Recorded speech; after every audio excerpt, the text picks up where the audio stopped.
స్టోరీలోకి వెళ్లే ముందు మా ఛానల్ని సబ్స్క్రైబ్ చేయండి.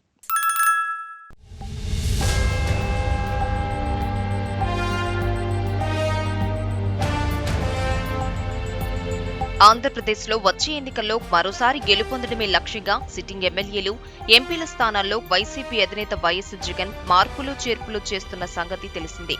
ఈ కోవలో ఇప్పటికే అసెంబ్లీ, లోక్సభ కలిపి మొత్తం 68 స్థానాల్లో మార్పులు చేర్పులు చేశారు. ఇందులో 58 అసెంబ్లీ స్థానాలు ఉండగా 10 పార్లమెంటు స్థానాలు ఉన్నాయి. ఇప్పటి వరకు 4 విడతల్లో అభ్యర్థుల జాబితాను ప్రకటించిన వైఎస్ జగన్ 5వ విడత జాబితాను మరికొద్ది రోజుల్లో విడుదల చేస్తారని చెబుతున్నారు. ఈ క్రమంలో పలువురు ఎమ్మెల్యేలను, టికెట్లు ఆశిస్తున్న ఆశావహులను తాడేపల్లిలోని సీఎం క్యాంప్ ఆఫీస్ కు పిలిపించుకుని జగన్ మాట్లాడుతున్నారు. ఈ నేపథ్యంలో ఉమ్మడి కృష్ణా జిల్లాలోని జగ్గయ్యపేటలో కొత్త అభ్యర్థి పోటీ చేయటం ఖాయమని టాక్ నడుస్తోంది. ప్రస్తుతం జగ్గయ్యపేట ఎమ్మెల్యేగా కాపు సామాజిక వర్గానికి చెందిన సామినేని ఉదయభాను ఉన్నారు. ఈయన 1999, 2004లో జగ్గయ్యపేట నుంచి కాంగ్రెస్ పార్టీ తరపున ఎమ్మెల్యేగా ఎన్నికయ్యారు. 2009, 2014లో ఓటమి పాలయ్యారు. 2019లో వైసీపీ తరపున విజయం సాధించారు. కాపు సామాజిక వర్గానికి చెందిన ఉదయభానును మంత్రివర్గంలోకి తీసుకుంటారని వైసీపీ అధికారంలోకి రాగానే వార్తలు వినిపించాయి. అయితే ప్రతిపక్ష నేతలపై తీవ్ర విమర్శలు చేయరన్న కారణంతోనే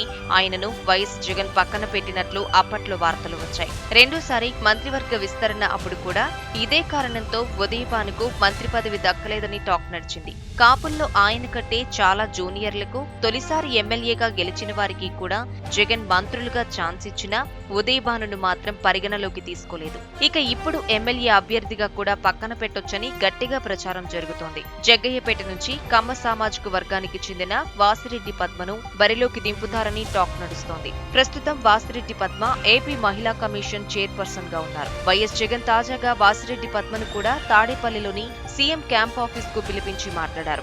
ఎన్నికల్లో పోటీ చేసే అంశంపై ఆమె అభిప్రాయాలు తీసుకోవటం ప్రాధాన్యత సంతరించుకుంది. జగ్గయ్యపేట నియోజకవర్గంలో కమ్మ సామాజిక వర్గం కూడా బలంగా ఉంది. ఈ నేపథ్యంలో అదే సామాజిక వర్గానికి చెందిన, అందులోనూ మహిళ అయిన వాసిరెడ్డి పద్మకు సీటు ఇస్తే ప్రయోజనం ఉండొచ్చని జగన్ భావిస్తున్నట్లు సమాచారం. జగ్గయ్యపేట సీటును వాసిరెడ్డి పద్మకు కేటాయిస్తే విజయవాడ తూర్పు సీటును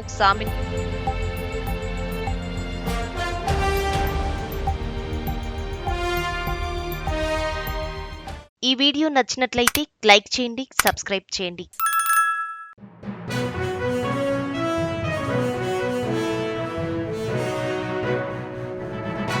మీ ఊరికి సంబంధించిన సమస్యలను, ఇతర వార్తలను 9440486321 నెంబర్కు వాట్సాప్ ద్వారా వీడియోలను పంపగలరు. వాటిని మా తెలుగు టీవీలో ప్రసారం చేయటం జరుగుతుంది. మెరుగైన సమాజం కోసం మీతో మేము అడుగులు వేస్తాం.